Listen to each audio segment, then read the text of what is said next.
Hello. So you're thinking about getting an EV.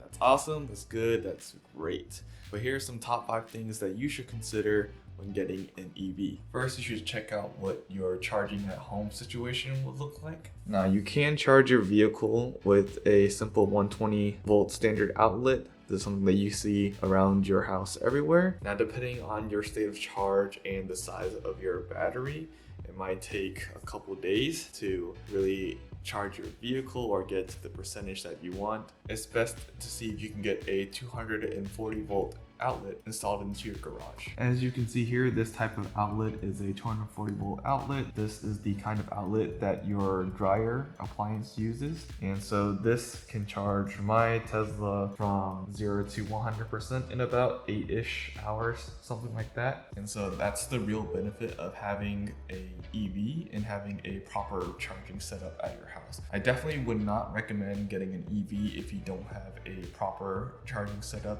at your place of residence, simply because if you do have to charge your vehicle at a third-party station, or go like 20 minutes out to find a charger, that makes things really inconvenient, and you are just sitting around kind of wasting time waiting for your vehicle to charge. So make sure that your home charging situation is fully set up. The next thing that you want to consider is how much range do you really need from your vehicle. The more range, the better. Depending on your use case. If you're the type of person that likes to go on a lot of road trips, and you know that there's not going to be a lot of chargers along the route to your destination, it might be better to get a vehicle that has more range and can really fulfill your needs.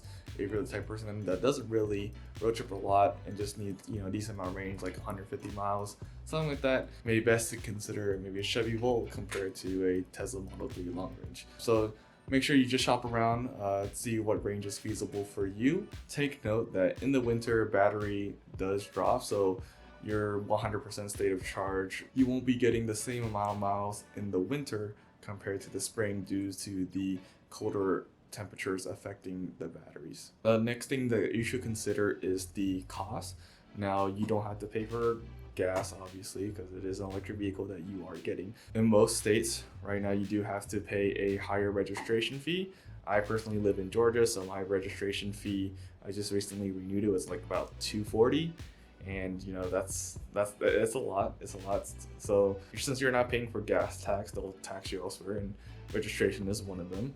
And also your insurance will also most likely go up as well. My insurance went up, I think, by like $70 a month. Originally it was like around like 50 or something like that, so it definitely went up, and so make sure you guys take that into consideration. Also, EVs are mostly higher at their upfront cost compared to their gas counterparts.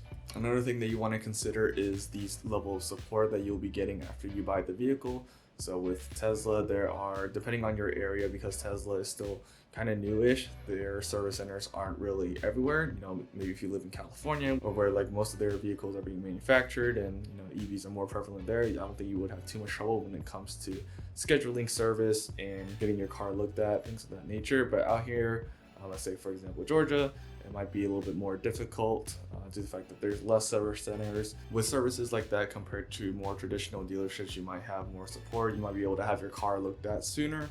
So just taking into consideration the level of support that you'll get after you purchase your vehicle, because that's something that can be a growing pain, especially when dealing with EVs. And last but not least is the charging infrastructure. Now, some manufacturers have decided to adopt Tesla's North American charging standard, which is great. Their supercharger network is really reliable, really steady, and they're pumping them out really quickly, as opposed to third-party charging manufacturers such as EA and EVgo, ChargePoint, etc. Tesla superchargers are super reliable, and I'm glad that some of the companies like Ford, Rivian, and GM are going to be adopting their port. But for companies who haven't adopted them just yet, you'll be stuck with the CCS connector. And if you guys haven't experienced it, the CCS connector is definitely chunky, and the charging infrastructure is definitely not great, especially when it comes to reliability and then power output. It's definitely not consistent compared to Tesla's supercharging network.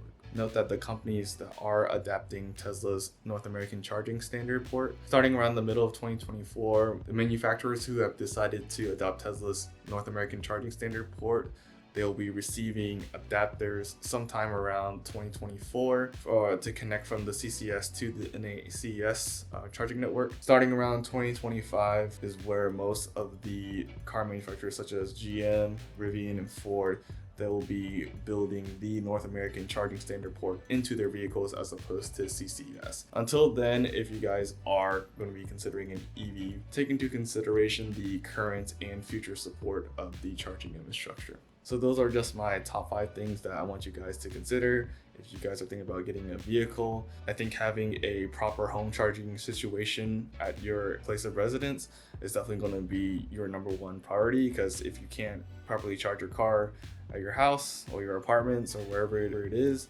I would not suggest getting an EV. Hope you guys enjoyed the video. Hope this video helped you in some shape or form.